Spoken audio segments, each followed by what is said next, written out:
The following is a production of Gearhead Media.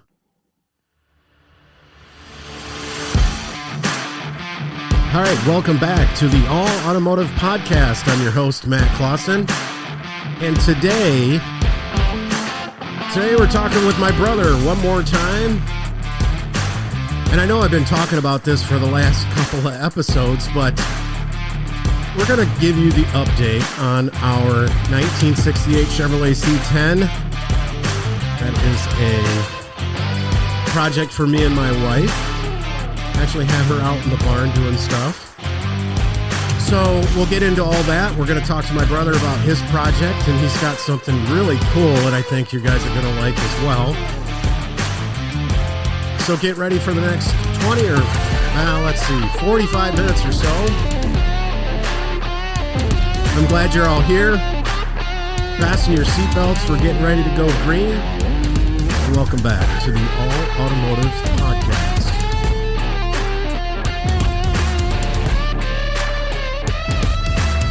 What's up, brother? Not much, brother. How are you today?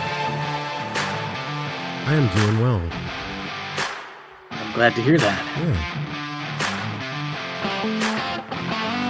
So Ready to talk about cars and fixing things. That's what's going on, I guess.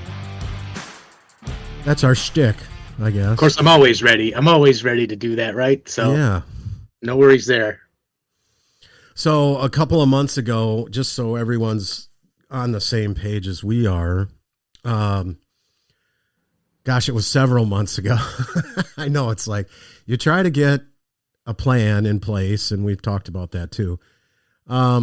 So we had a free weekend, and Danny was out in the barn with me, helping me. And the truck originally came with a straight six, and I don't know if everybody else is up to speed. I've got a 2002 6-liter out of a Chevy heavy duty Silverado that we are going to install in that, and that is all together and on the engine stand, looking all pretty, and we'll post some pictures of that. I do have all the harnesses and stuff and the mounts and stuff that I need to get it put in.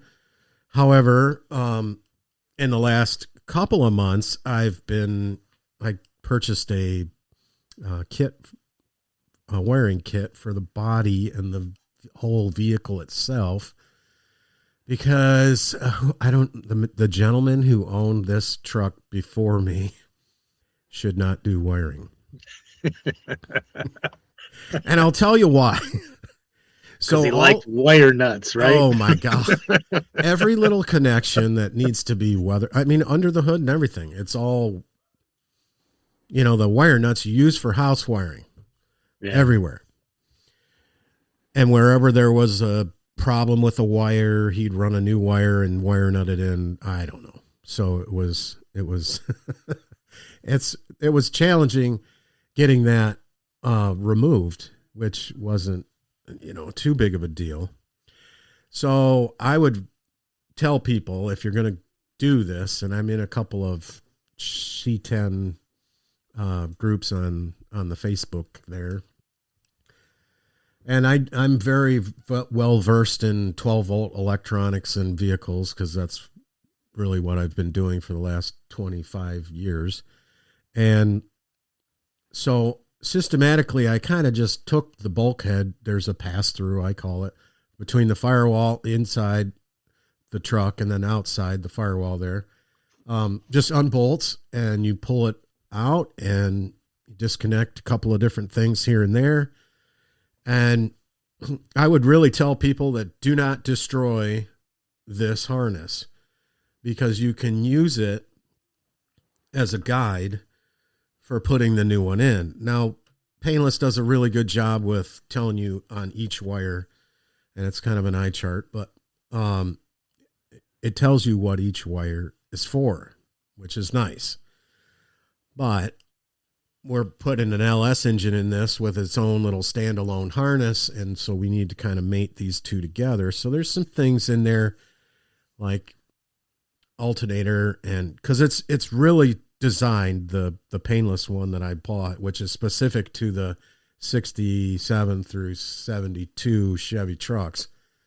And burbs and what Suburbans and so forth, that it's for an original replacement. So there are things that I'm not going to use, obviously. And so I'm going through the wiring, and the stuff that comes down the left fender well, was all for the headlights. And then, prior to this episode, me and my brother were talking before the show about how far I've gotten with it.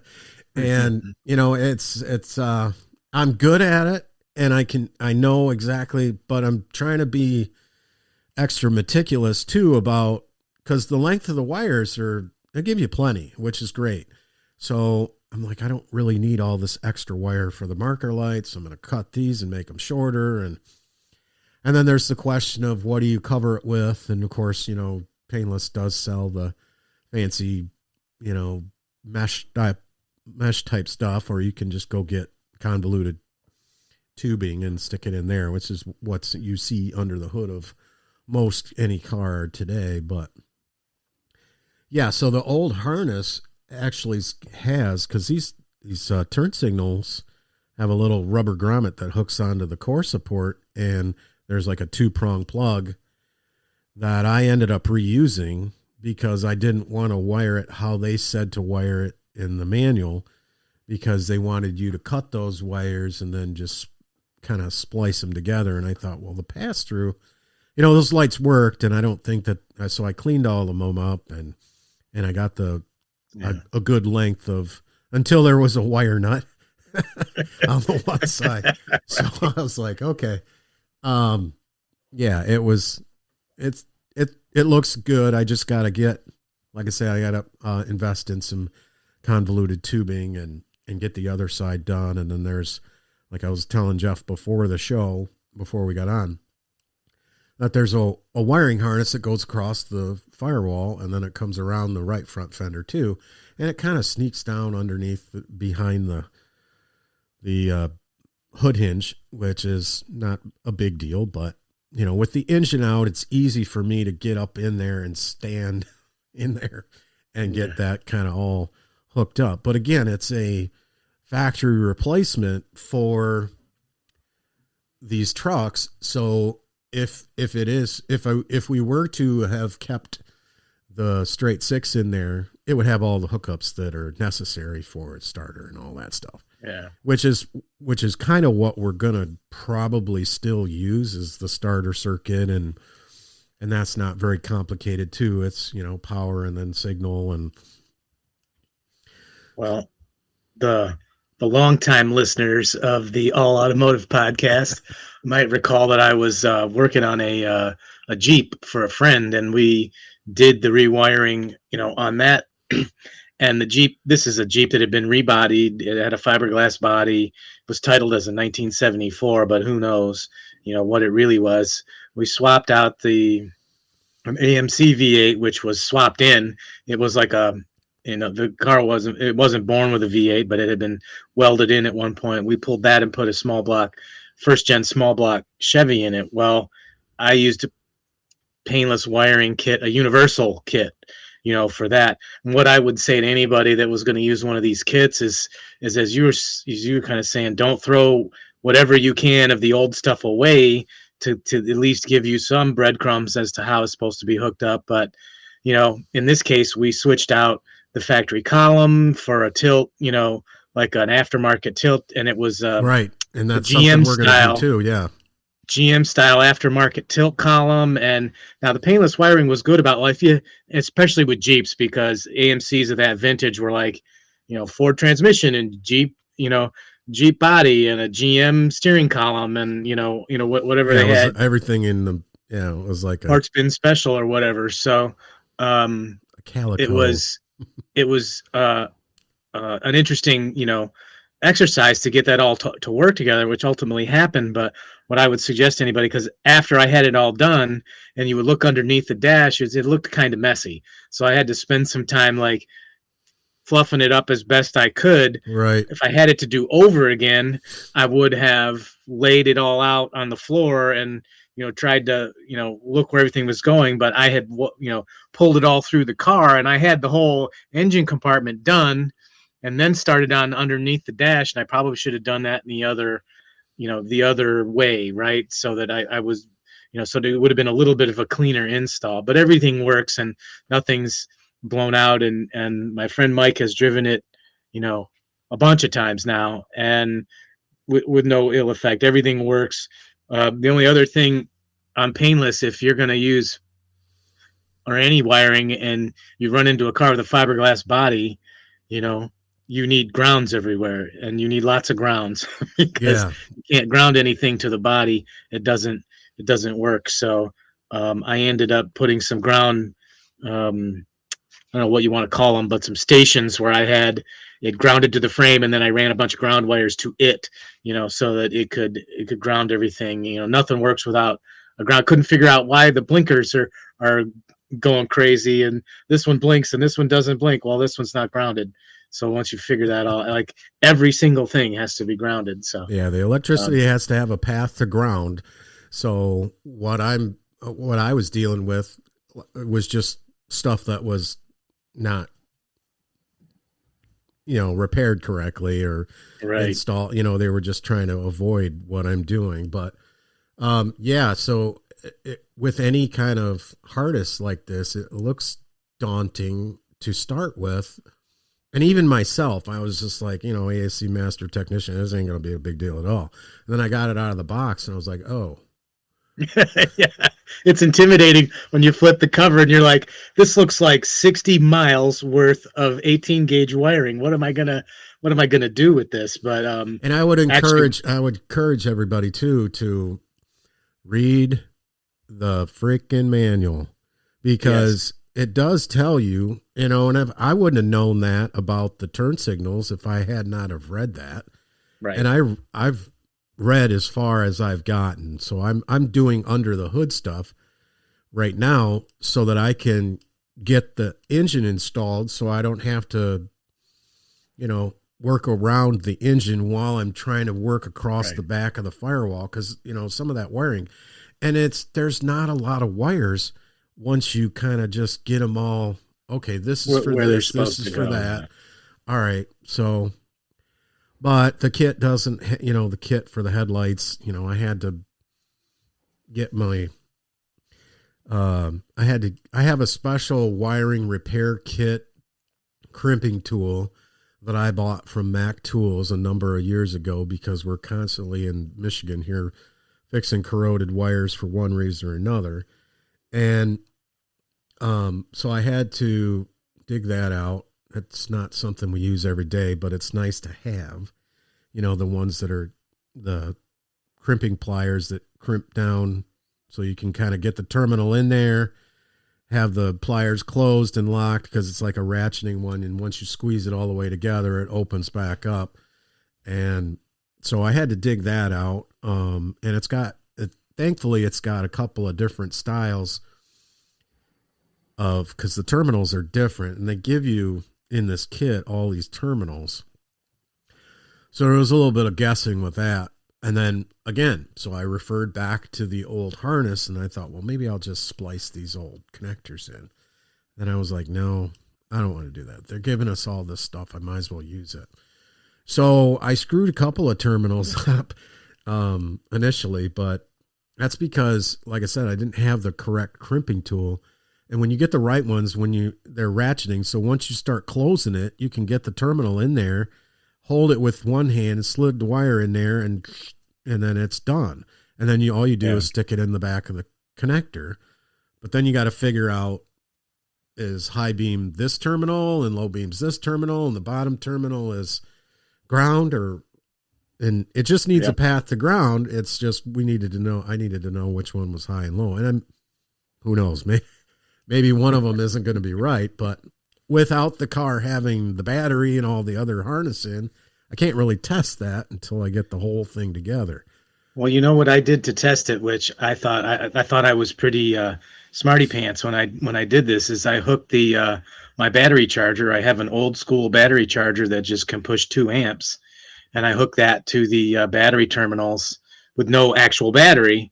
and I just pushed, because just the 2 amps, it wasn't gonna like fry anything or whatever. Right. And I could make the lights light up. They were dim, but they lit up, right? So I could see, turn the turn signals on, beep the horn, or the relays clicking, all that stuff. I was pretty. I mean, I'm sure that's what there's probably a tool for that somewhere, Power Probe or whatever they call it now. But I thought I was pretty proud of myself when I kind of thought of that when I was standing. Like, how can I test this without ruining it?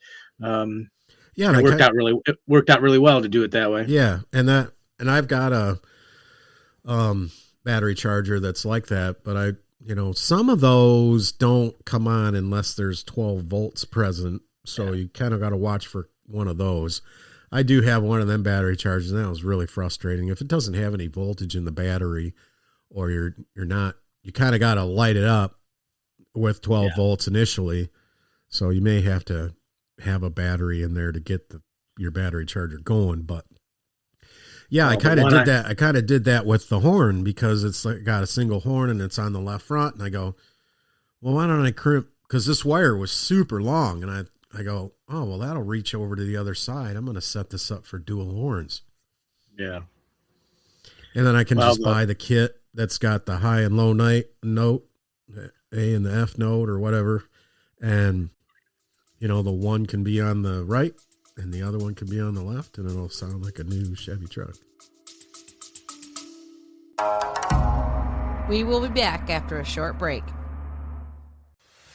Hey guys, it's Matt Clawson, your host of the All Automotive Podcast. I've been in the automotive industry for over 30 years. I've owned my own repair shop for the last 15 years.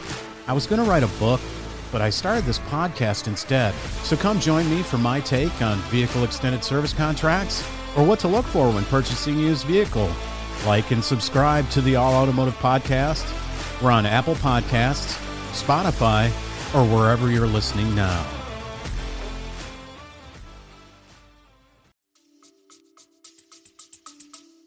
Yeah, no, it's, I mean, they should be sponsoring this podcast, but Painless does a pretty good job about, everything's marked, and the instruction manuals 20, 30 pages long. And I usually use the instructions when I get stuff to make sure I don't get oil on the bench, but these were,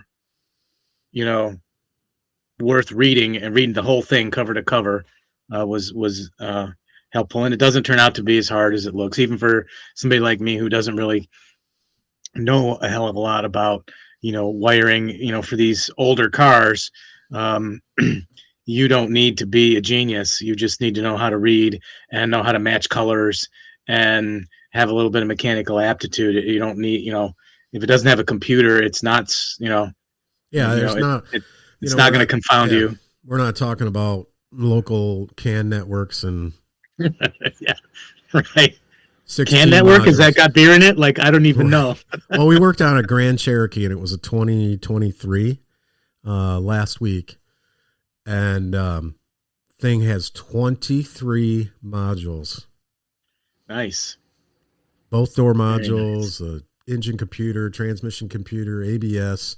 I mean, you just go through them all: front door, rear door, lift gate, center stack, transmission shift control module. It's like, oh my gosh. Yeah.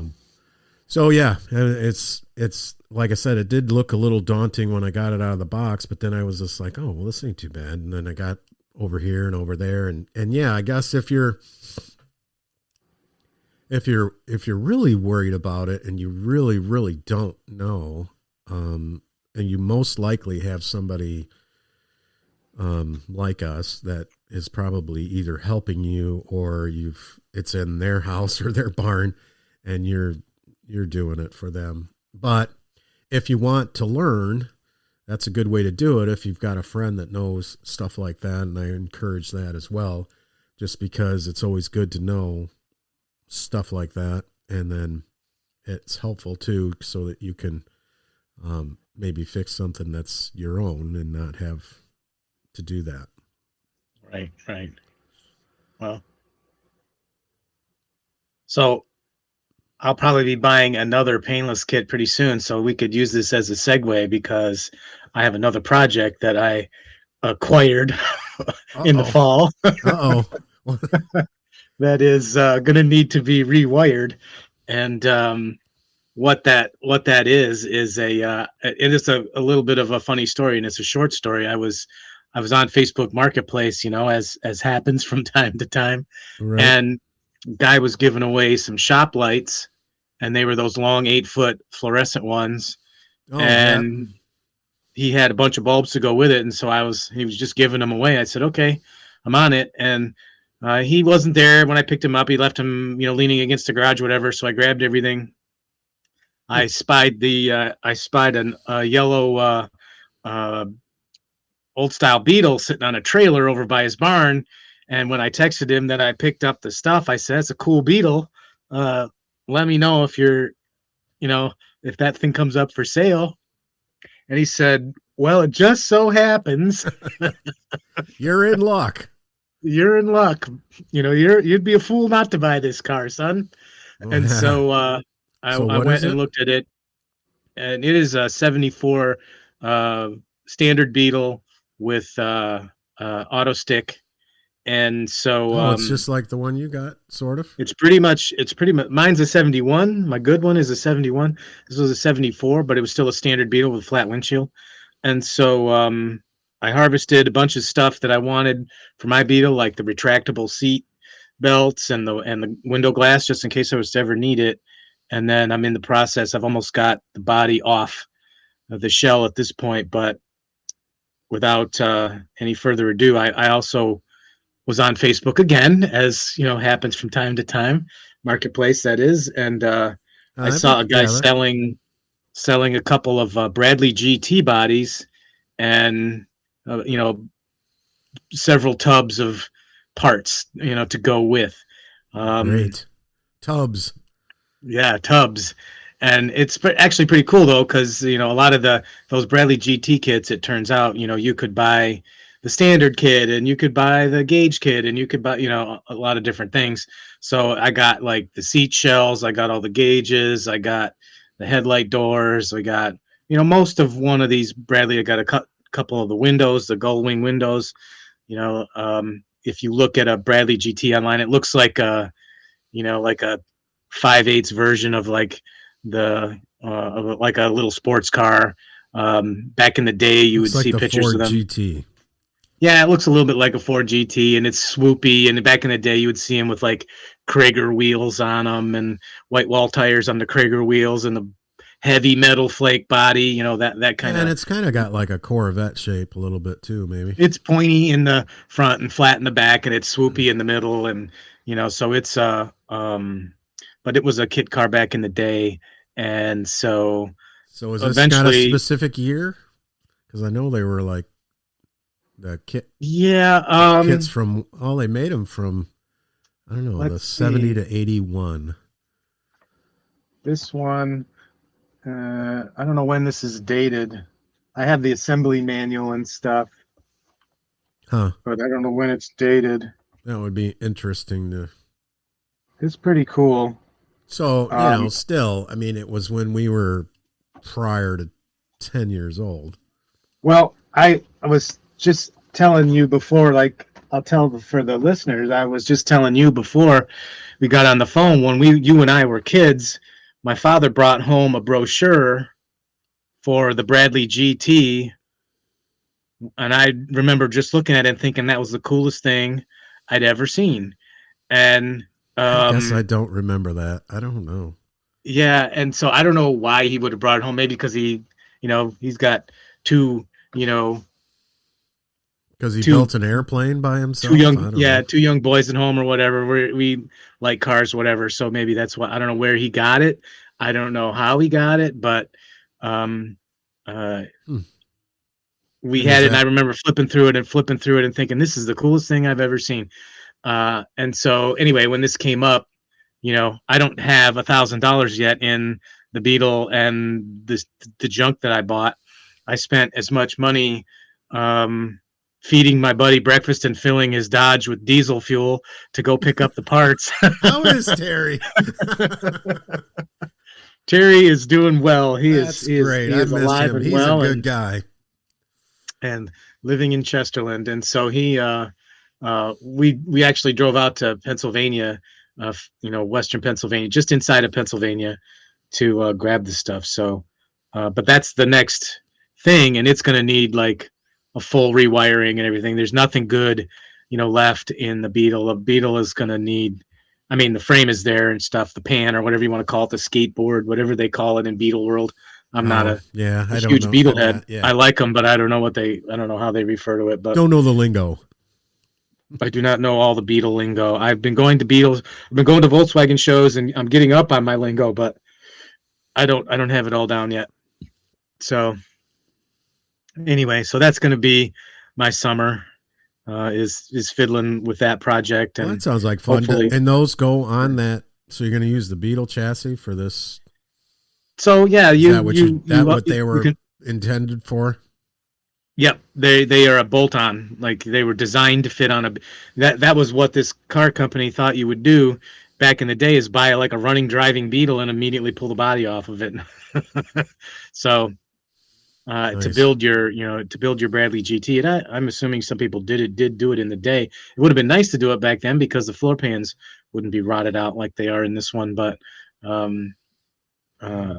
that's an easy fix. So yeah, that'll be the summer. I think they sell those. I'm sure they do. They sell everything you could build a Beetle out of a book, just like you can like with a Mustang, the 60s Mustangs or Camaros or whatever. Truck, you can get everything. Yep. I was looking Beetles through their catalog the other day because it did come up, that battery train. I'm like, oh, I should probably just get one of those and put that in while I'm doing all this other stuff. Well, you can search, if you do a search, you'll find all kinds of places that do it. There's some big ones like that are Beetle specific, like J-Bugs and V-Dub parts and things like that. But there are also like go on Amazon. You need a Beetle carburetor, search, Beetle carburetor, and it'll come up, and it's $58. You'll have it in 2 days. It's not. I don't know. I don't know quality-wise what you're going to get there, but I guess quality is an issue across the spectrum in all car parts right now. It seems you never know what you're going to get. So yeah, we've had some problems lately, and some things that we were just this last week we've been inundated with some part issues, which is kind of disappointing. But you really, in our realm of the aftermarket auto repair shop, where we partner with Auto Value, and you can get these parts that are aftermarket parts that are designed to work. And so we were working on this Chevy truck that had an issue with it stalling or just really idling way down.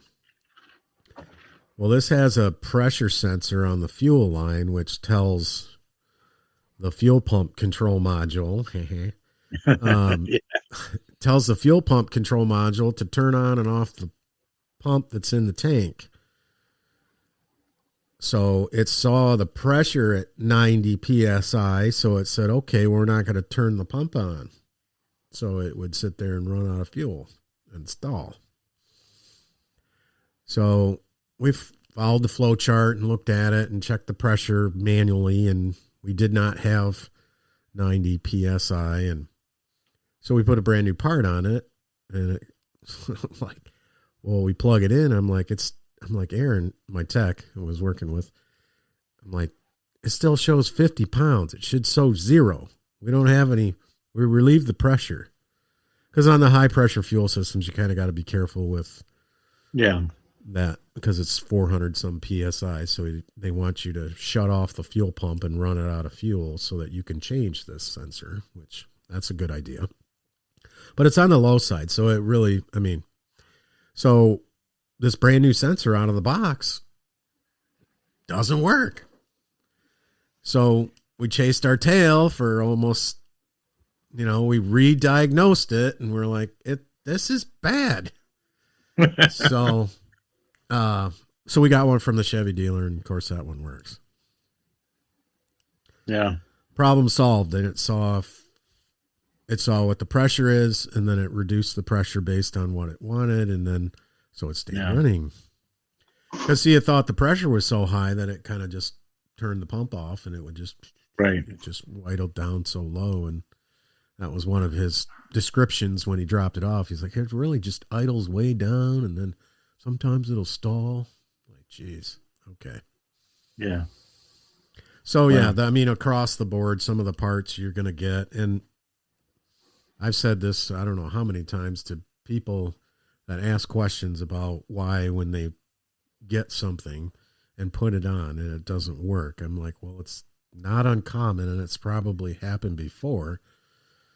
And a friend of mine recently was grasping at straws trying to fix his daughter's Cadillac, and thought that because of his Google search, he decided that he'd put a mass airflow sensor on this Cadillac. Well, I'm here to tell you, people, some of the remanufactured mass airflow sensors do not work right out of the box. In our experience, any new one, it's got to say new on the box, or be new or from the dealer. And I know some of them aren't very inexpensive, and that's why, unfortunately, some people go and buy these. Well, he created an issue by putting this on. He's, well, it doesn't start at all. Okay. So we'll put the old mass airflow sensor on and tell me if it runs. So it did. So I ended up taking that back. And that's, again, I would caution a little bit on Amazon, but some things you can get away with, like if it's a carburetor for a golf cart, maybe. Yeah.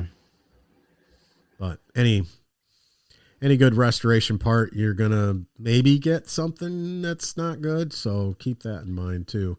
Well, yeah, that sounds like a really cool project. I'm going to have to, we live 4 hours away from each other, so we'll have to. I'll send some pictures pick a weekend after we get off. Yeah, but of course that would be great, because there's going to be a weekend here, over the summer where I'm going to need some muscle to help lift that body onto the new. Oh yeah, onto the chassis. But too, it's like, yeah.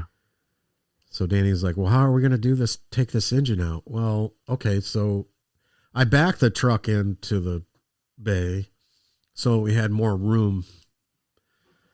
Because there's more room on this side of the hoist towards the garage door. So I was like, all right, well, let's just turn it around. And where I put my hoist was over off to the side. And when I originally thought, when I put that barn up, I said, well, how much room do I want in front of my big Chevy truck because I originally thought I was going to put my toolbox on the back wall. And then I decided against that because there really wasn't a whole lot of room after where it needed to go because of where they poured the cement.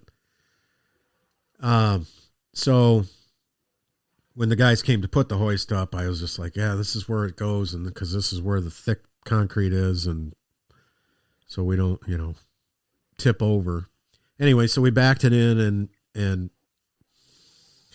we broke a manifold stud because that was one of the only places we had to jerk on it. So we had to come up with something different. I kind of found a bolt hole in the back and we put a bolt. So we had the chain and I got an engine crane, and it was an entire Saturday. I think we spent out there. We got it out, and then what was left was it's a manual transmission. And if anybody's got experience with this particular transmission, you know that it's bolted on from the inside of the bell housing, and then the bell housing is mounted to the frame with two mounts. So it's not using the engine mounts that are in the crossover underneath between the front wheels, as most transmissions are just mounted to the engine. And well, this was way different. And so we struggled with getting the transmission out, but we got that out too. And that thing is not light. It was heavy, and thankfully I bought a snowmobile roll around kit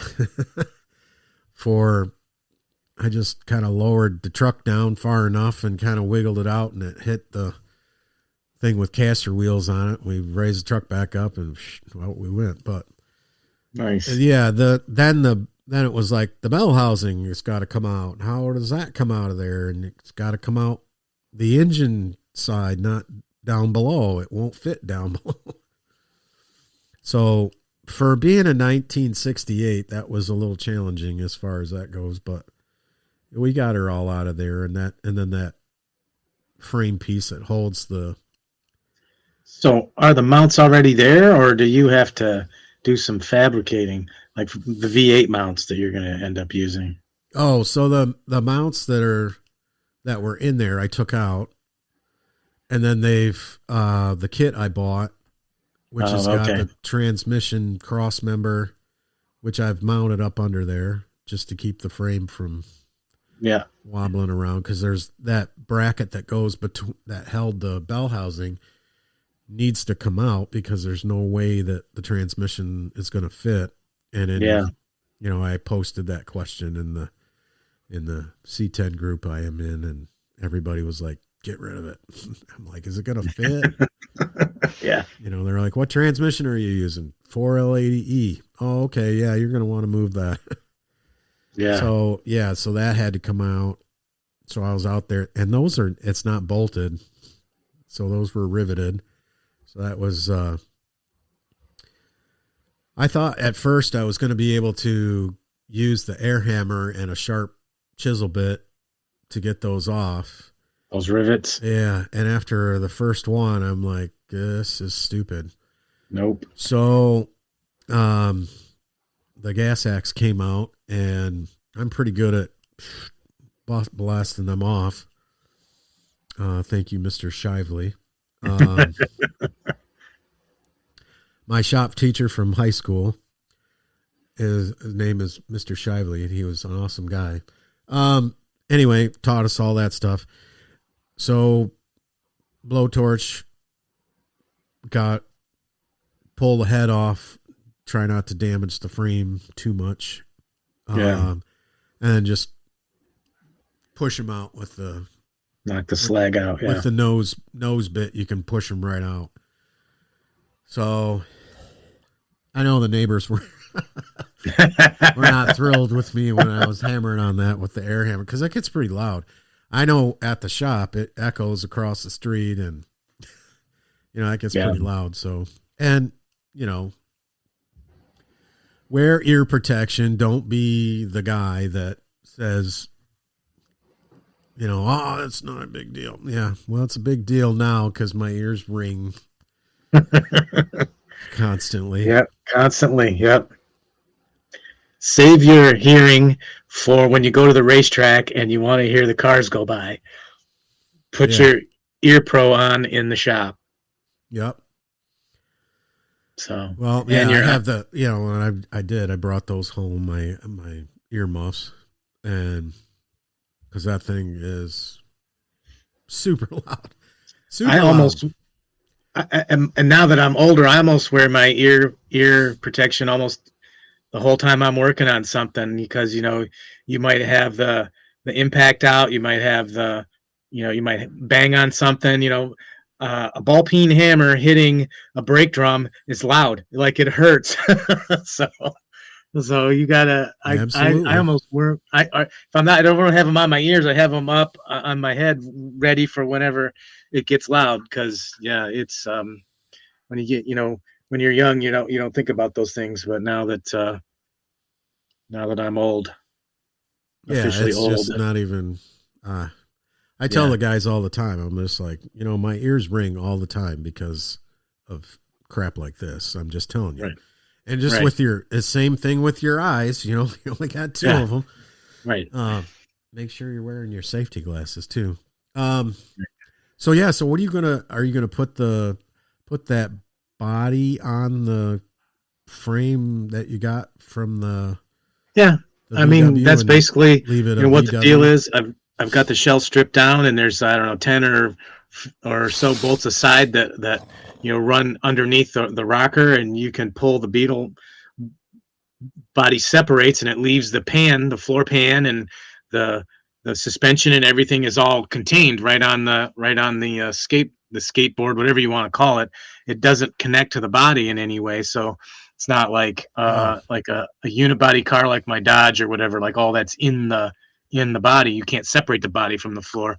You can do that on the Beetle. And then the GT body was designed specifically to fit on this style Beetle, so it should just drop right on, and then it bolts, and then you bolt it together, and then you got a car. Well, I mean, obviously you got some more work to do, but then you've got the body made it up to it, so it sounds like a cool project.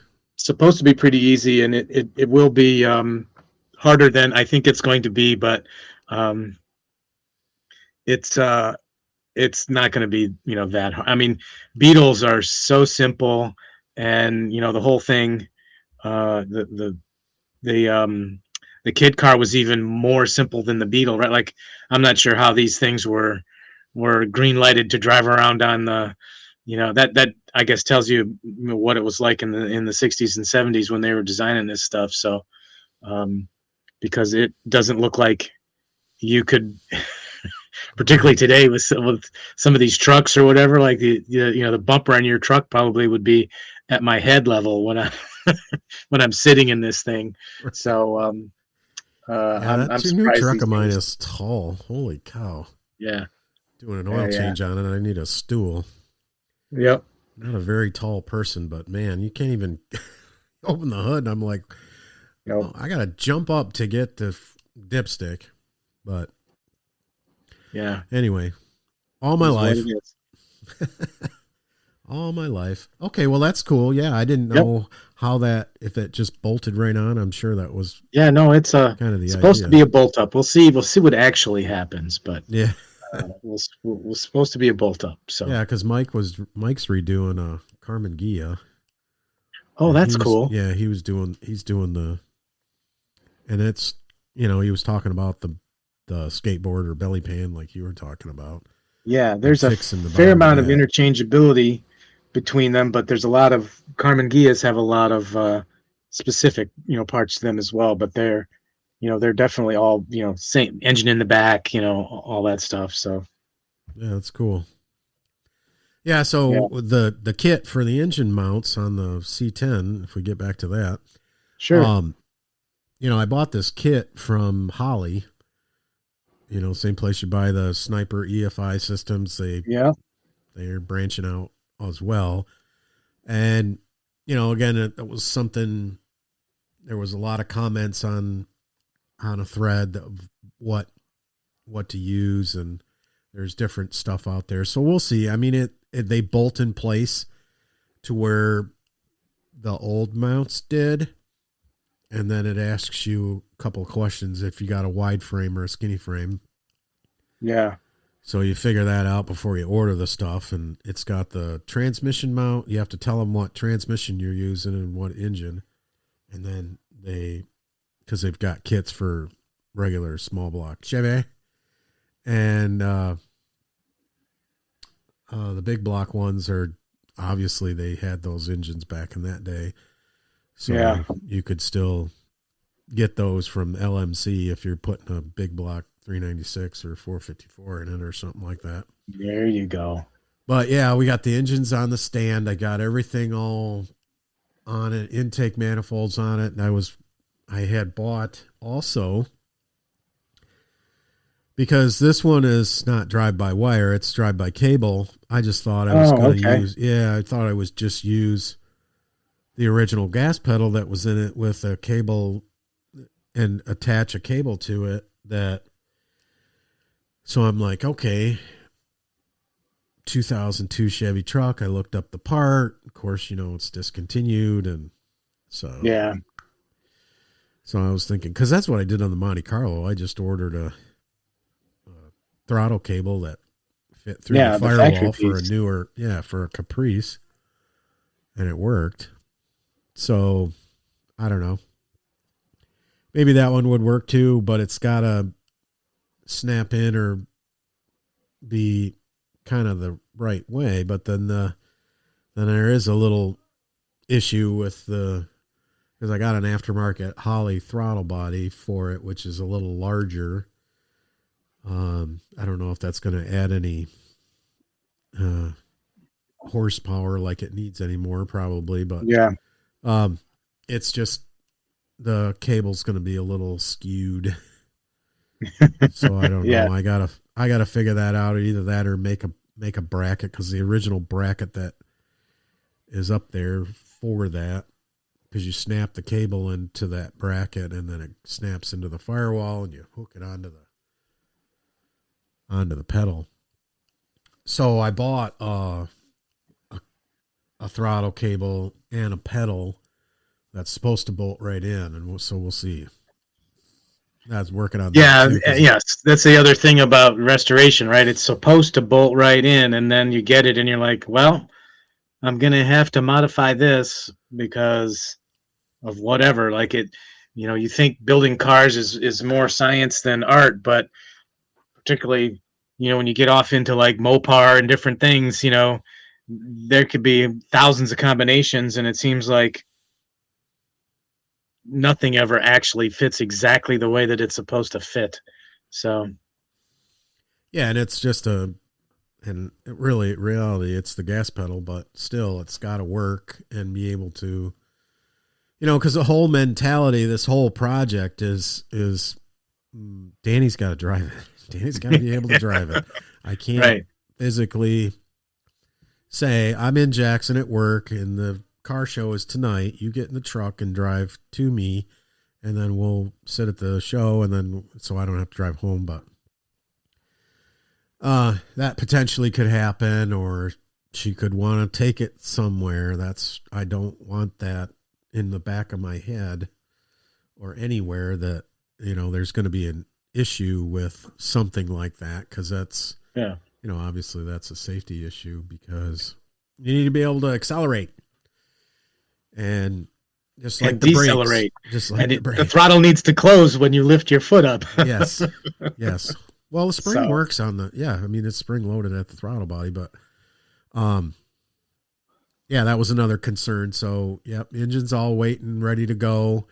I went down a couple of different rabbit holes, and that was one of them, the gas pedal. And then I was concerned about,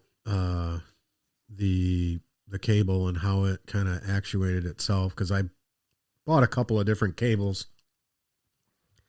I'm going to try and see if I can make one of them work, because there's like a factory one that would snap in there and be nice, and I wouldn't have to get a different bracket.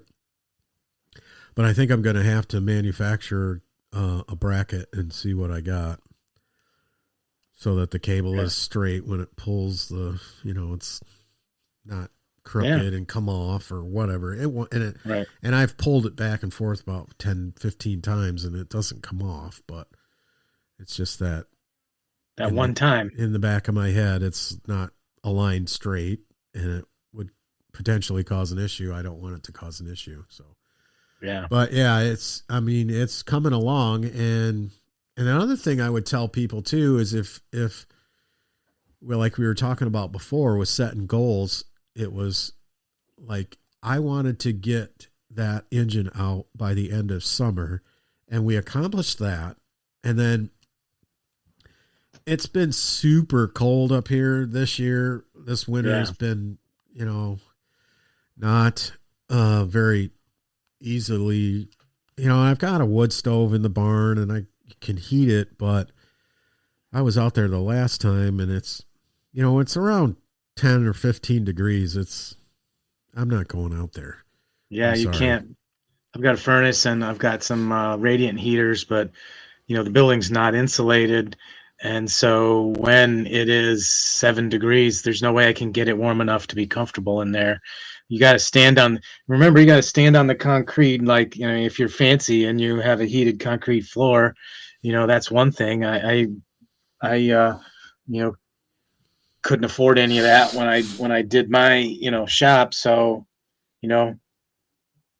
you got to stand on the floor. You stand on a chunk of 7-degree concrete. Your toes go numb pretty quickly.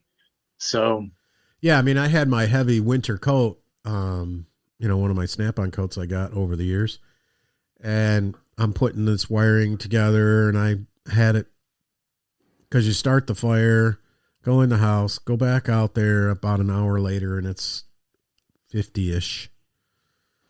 But it was still, I don't have a ceiling in my barn, so it's kind of difficult. So we're going to work on that too.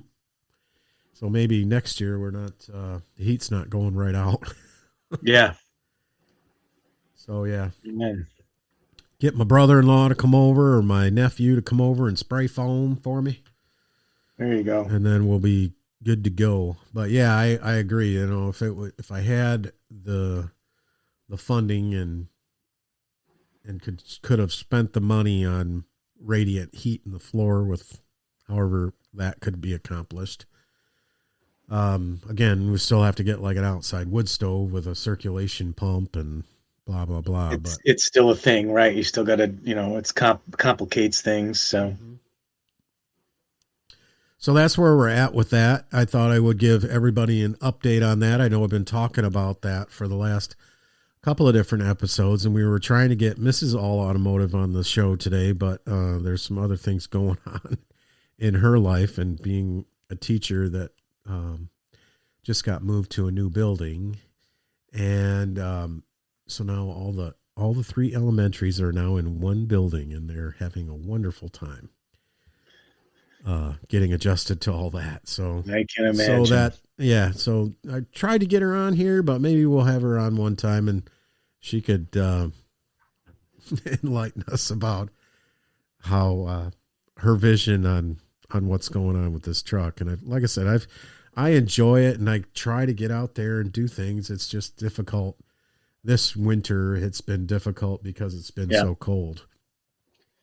Well, life has still got to go too. Like, for me, for you, working on cars puts food on the table. For me, it doesn't.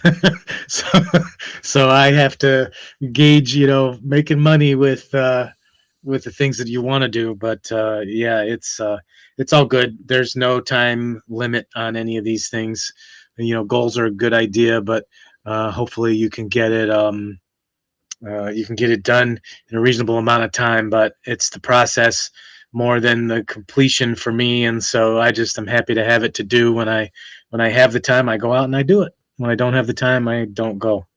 Yeah. So. And that was one of the things I was thinking about as well, was it's like, man, this is going to take a long time because I want to come out here. Yeah, I do. And if it's warm or if, and once it's like 30, 40 degrees outside, it's the furnace keeps it warm out there, and it's not a problem to be out there. But, and in the summertime, just got to get a couple of fans. It gets warm out there for sure. And cause it gets muggy here in Michigan, like everywhere else, but, right.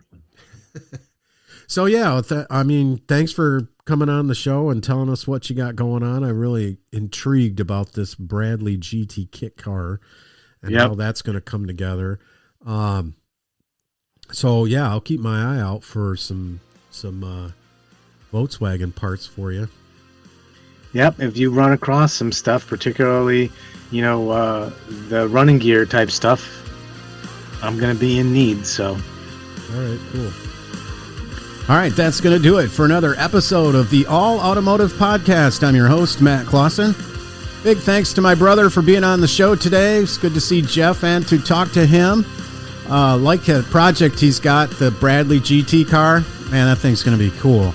I was glad I was able to update you on the C10 and what's going on there. So until next time, I'm Matt Clawson saying, hey, keep that greasy side down.